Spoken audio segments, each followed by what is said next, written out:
যাদের বাজেট অনেকটাই লো তারা এই স্পিড মিটারটি নিতে পারেন। এই সেন্সরটি ভালো মতো লাগাতে না পারলে আপনাদের মিটার কোনোভাবেই চলবে না। এখানে আপনারা লক্ষ্য করে দেখতে পাচ্ছেন স্পিড মিটারটা কিন্তু অনেক ভালো মতোই কাজ করছে এবং কত স্পিডে চলছি, কত কিলোমিটার যাচ্ছে সব ভালো মতো দেখা যাচ্ছে।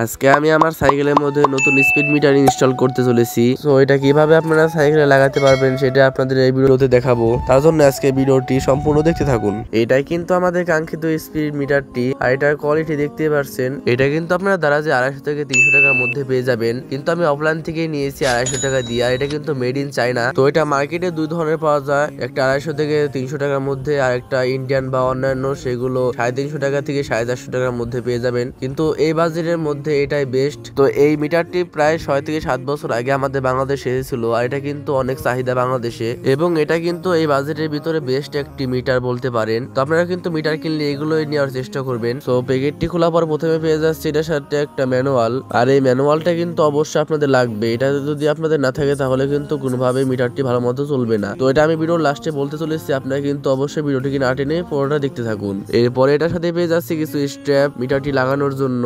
এরপর এটার সাথে পাচ্ছে একটা ম্যাগনেটিক সেন্সর। তারপর দেখতে পাচ্ছেন এটা কিন্তু আমাদের মেন সেন্সরটি। তো এটার মাধ্যমে কিন্তু আমাদের স্পিড মিটারটি চলবে। এটা দুই পাশে কিন্তু ডাবল টেপ লাগানো আছে, এটা দিয়ে আপনারা সাইকেলে লাগাতে পারবেন। তারপরে আমাদের সেই কাঙ্ক্ষিত স্পিড মিটারটি প্রায় ব্র্যান্ড নিউ। তো এটা কোয়ালিটি কিন্তু অনেকটাই ভালো, আমার হাতে নিয়ে আমি ফিল পাচ্ছিলাম যে অনেকটা বেস্ট কোয়ালিটির। এবং মিটারটি পিছনের সাইডে রয়েছে কিন্তু আমাদের কাঙ্ক্ষিত ব্যাটারিটি, এটা আপনারা খুলে চেঞ্জ করতে পারবেন এবং কি আবার লাগাতেও পারবেন। সো এই ব্যাটারিটা কিন্তু আরেকটা কাজ রয়েছে, সেটা আমি আপনাদের পরে দেখা চলেছি। তো যাই হোক, এটা এখন লাগাই। তো এটা লাগানোর সময় কিন্তু অবশ্যই কিছু দিক খেয়াল রাখতে হবে। সো এই স্পিড মিটারের সাথে যে প্রথম যে সেন্সরটি আছে ম্যাগনেটিক সেন্সরটি, তো সেটা কিন্তু আপনার এই ফগের সাথে বা এই সাসপেনশনের সাথে ভালো মতো লাগাই নিতে হবে। তো এটা কিন্তু সোজাভাবে লাগাই নিতে হবে, যদি একটু বেকাতার হয় তাহলে কিন্তু এটা ভালো মতো কাজ করবে না। তো এটার সাথে প্রথমে একটা ডাবল টেপ দিয়ে আছে, তো টেপটা খুলে তারপর আমি ভালো মতো সোজা করে লাগাই নিব ধরে, মানে একটু জানে বেকা না হয়। তো এটা লাগানোর সময় কিন্তু অবশ্যই সোজাভাবে পুরো স্টিল ভাবে লাগাতে হবে এই সাসপেনশনের সাথে। তো আঠা দিয়ে লাগানোর পরে এটার সাথে যে কেবল ট্রাই দিয়েছে, তো সেটা আমি ভালো মতো লাগিয়ে নিব। তো এটা দিয়ে লাগালে কিন্তু পুরো মজবুত হয়ে লেগে থাকতো। আমার এটা দিয়েছে 6টা, তো এখানে দুটো লাগাবো, স্পিড মিটারে দুটো লাগাবো, আর কিছু বাঁচলে তার সাথে বেশি লাগিয়ে দিব। তো দেখতে পাচ্ছেন এটা কিন্তু আমি পুরো ভালো মতো লাগিয়ে নিছি, জানি কোনো সমস্যা নয়, জানি খুললে পড়ে না যায়। আপনারা ঠিক এইভাবে শক্ত করে লাগিয়ে নিবেন। তো এই সেন্সর দিয়ে শক্ত করে লাগানোর পর তারপর আমাদের সেই ছোট সেন্সরটি রয়েছে, এটা ম্যাগনেটিক সেন্সর। তো এটা ঘুরলেই কিন্তু মিটারটি কাজ করবে, তা না হলে কাজ করবে না। তো এটা ভালো মতো আপনাদের লাগাই নিতে হবে। তো এটা খোলার জন্য আমি এল সেটটি নিয়ে নিব। আপনারা টেস্টার দিয়ে বা মাথুল দিয়ে এটা খুলতে পারবেন। সেন্সরটি পুরোটা খোলার পরে কিন্তু আপনাদের সাইকেলের স্পকের সাথে এটা ভালো মতো লাগিয়ে নিতে হবে। তো এটা লাগানোর সময় কিন্তু একটা দিক অবশ্যই লক্ষ্য রাখতে হবে, এটা জানি বেশি দূরত্ব বা বেশি গ্যাপ না হয়ে যায়। তো আপনারা কিন্তু দেখতে পাচ্ছেন এখানে দূরত্ব প্রায় 2 থেকে 3 মিলিমিটারের মতো রাখবেন। তো এরকম রাখলে কিন্তু আপনাদের স্পিড মিটারটা কাজ করবে, তা না হলে কিন্তু ভালো মতো কাজ করবেন না। তো অবশ্যই কিন্তু আপনারা 2 থেকে 3 মিলিমিটারের মতোই একটু ফাঁকা রাখবেন, তার থেকে বেশি ফাঁকা রাখলে কিন্তু এটা চলবে না। তো অবশ্যই কিন্তু আপনারা 2 থেকে 3 মিলিমিটারের মতো এটা দূরত্বে রাখবেন। অনেকেই আছে যারা অনেক বেশি দূরত্বে রাখে, অনেকেই আছে অনেক কাছে রাখে, তাহলে কিন্তু এটা চলবে না। এই কারণে অনেক জনে আছে স্পিড মিটার লাগানোর পরেও কিন্তু ভালো মতো চলে না। তো এরপরে কিন্তু আমি আবার ভালো মতো এটা টেস্টার দিয়ে লাগাই নিব। আর এটা কিন্তু আপনারা পুরো শক্ত করে লাগিয়ে নিবেন, জানি কোনো নড়াচড়া না করে। নড়াচড়া করলেও কিন্তু এটা ভালো মতো কাজ করবে না সেন্সরে। আর এটা যদি সোজা থাকে তাহলে কিন্তু এটা ভালো মতো সেন্সরটি কাজ করবে। তো এখানে কিন্তু আপনাকে অবশ্যই একটা জিনিস ধ্যান রাখতে হবে, সেটা হলাম এই সেন্সরটা কিন্তু অবশ্যই নিচে কিংবা উপরের দিকে থাকতে হবে। মাঝখানে কিন্তু এটা কোনোভাবে রাখা যাবে না, মাঝখানে রাখলে কিন্তু এটা কাজই করবে না। So mid range this is wrong, অবশ্যই আপনাকে নিচ দিকে কিংবা উপর দিকে এই সেন্সরটি রাখতে হবে। এরপর যে কেবলটা রয়েছে সেটাকে আমি সাসপেনশনের সাথে এবং কি ব্রেকের তারের সাথে ভালোভাবে পেঁচিয়ে উপরে হ্যান্ডেল বারের সাথে লাগিয়ে দিব। তো এরকম করে কিন্তু আপনারা পেঁচিয়ে নিবেন, যাতে করে আপনাদের কোনো এক্সট্রা তারের ঝামেলা পোহাতে হবে না, আর দেখতে অনেকটাই সুন্দর লাগবে। দূর থেকে বোঝা যাবে না যে আপনার সাইকেলে কোনো এক্সট্রা তার কিংবা মিটারে কোনো তার ঝুলে আছে। এরপর এটাকে আপনারা পজিশন মতো আপনাদের হ্যান্ডেল বারের সাথে ভালো মতো লাগিয়ে নিবেন। তো এর জন্য এটির পিছনে যে ডাবল টেপ ছিল সেটাকে আমি খুলে আমার পজিশন মতো এটা লাগিয়ে নিব। তো আপনারা ঠিক এভাবে লাগিয়ে নিবেন। এরপর মিটারটির সাথে যে কেবল টাইগুলো দিয়েছিল সেটিকে আমি এটার সাথে ভালো করে লাগিয়ে নিব। তো কেবল টাইগুলো এর ফাটা দিয়ে ঢুকিয়ে দেওয়ার পরে সমান করে টাইট দিয়ে লাগাই দিলেই হয়ে যাবে। তো এটা লাগানোর পরে কিন্তু অনেকটা সুন্দর দেখা যাচ্ছে। আমি কিন্তু ডান পাশে লাগিয়েছি, আপনারা চাইলে যে কোনো পাশে এটা লাগাতে পারবেন। তারপর এখানে যে যেটা করতে হবে সেটা কিন্তু খুবই ইম্পর্টেন্ট। এটা না করলে কিন্তু আপনাদের স্পিড মিটারটি কোনোভাবে কাজ করবে না। তো আমার হাতে দেখতে পাচ্ছেন স্পিড মিটারের সাথে যে ম্যানুয়ালটা ছিল, তো এখানে অনেকগুলো সংখ্যা আছে। তো এখানে কিন্তু আপনাদের টায়ারের সাইজ লেখা আছে, তো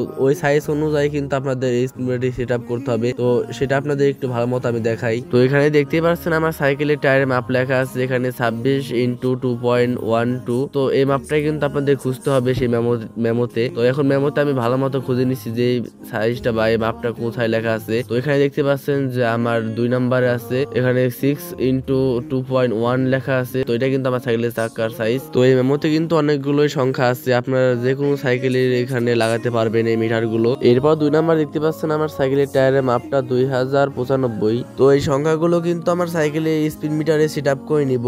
এরপর মিটারটির ব্যাটারি খুলে আবার লাগিয়ে নিব যাতে করে এটা রিসেট হয়ে যায়। এটা কিন্তু আপনাদের অবশ্যই করতে হবে, ব্যাটারি খুলে না লাগালে কিন্তু আপনারা কোনোভাবে এটা সেট আপ করতে পারবেন না। তো এইভাবে কিন্তু আমি ব্যাটারিটা খুলে আবার লাগিয়ে নিব। এরপরে কিন্তু আমাদের ওই কোডটা মনে রাখতে হবে 2095। তো এটা কিন্তু আমি এখন মিটারের লেফট রাইট বাটন দিয়ে ক্লিক করে চেপে চেপে পুরো ঘড়ির মতো করে মিলিয়ে নিব। তো এটা দেখতে পাচ্ছেন আমি কিন্তু এখানে 2095 দিয়ে দিয়েছি। এখন আমি এটা সেট আপে ডান দিয়ে দিব। দেখতে পাচ্ছেন আমার কিন্তু এটা সেট আপ হয়ে গিয়েছে। তো আপনারাও কিন্তু এভাবে মিটার সেট আপ করতে পারবেন। অলরাইট, আমার মিটারটা কিন্তু সেট আপ করা ডান। এখন আমি এটা সাইকেলের হ্যান্ডেলের সাথে লাগিয়ে নিব। তো এভাবে কিন্তু স্ট্যান্ডের সাথে প্রেসার দিয়ে লাগাই নিলে কিন্তু এটা শক্তভাবে লেগে যাবে, এটা কিন্তু আর খুলবে না। এখন আমি আপনাদের টাইমটা সেট আপ করে দেখাই। তো প্রথমে আপনার ডানের বাটনটা চাপ দিয়ে ধরে রাখবেন, তারপর বামের বাটন দিয়ে টাইমটা মিলিয়ে নিবেন। তো আপনার লেফট এন্ড রাইট বাটন দিয়েই কিন্তু টাইমটা ঘড়ির মতোই মিলিয়ে নিবেন। এরপর মিটার লাগানোর যে ফিতা বা কেবল গুলো ছিল, তো সেগুলোকে আমি কেটে মাপ মতো নিয়ে নিব যাতে করে এটা সুন্দর দেখা যায়। তো অতিরিক্ত যে কেবল গুলো ছিল সেটাকে আমি কেটে নিব এখান থেকে। এখন এটাকে চাপিয়ে দিব এক পাশে, দেখতে পাচ্ছেন এখন দেখতে কিন্তু অনেকটাই সুন্দর লাগছে। এখন মিটারটি চেক করা পালা। আমি সামনের চাকাটি ঘোরান দেওয়ার সাথে সাথে দেখতে পাচ্ছেন এখানে কিন্তু মিটারটি কাউন্টিং করা শুরু করে দিয়েছে। এরপরে চলে আসলাম রাস্তায়। তো রাস্তায় আসার পরে যখন আমি দাঁড়িয়েছিলাম তখন এখানে মিটারটিতে ছিল 0, আর যখন আমি একটু রানিং হই তখন মিটারটি শুধু বেড়ে চলছিল। আসলে কিন্তু গাইস মিটারটা অসাধারণ, আপনারা চাইলেও কিনতে পারেন। এখানে টাইম প্লাস স্পিডও দেখা যায় যে আমি সাইকেল কত স্পিডে চালাচ্ছি, কত কিলোমিটার চালালাম, তো এই টু জেড সবকিছু দেখা যায়। তো আপনারা চাইলেও এটা কিনে লাগাতে পারেন আমি যেভাবে লাগালাম। আর যদি আপনাদের কোনো সমস্যা হয় তো আমাকে কমেন্ট করে জানিয়ে দিতে পারেন। তো যাই হোক গাইস, আমি ভিডিও বেশি বড় করতে চাই না, আমি ভিডিও এখানে শেষ করছি। যদি ভিডিও ভালো লাগে অবশ্যই like comment share and subscribe করে দিবেন এবং ফেসবুক পেজ থেকে দেখে থাকলে অবশ্যই ফলো করে দিবেন। আমি এখানে ভিডিও শেষ করছি, ভালো থাকবেন, আল্লাহ হাফেজ।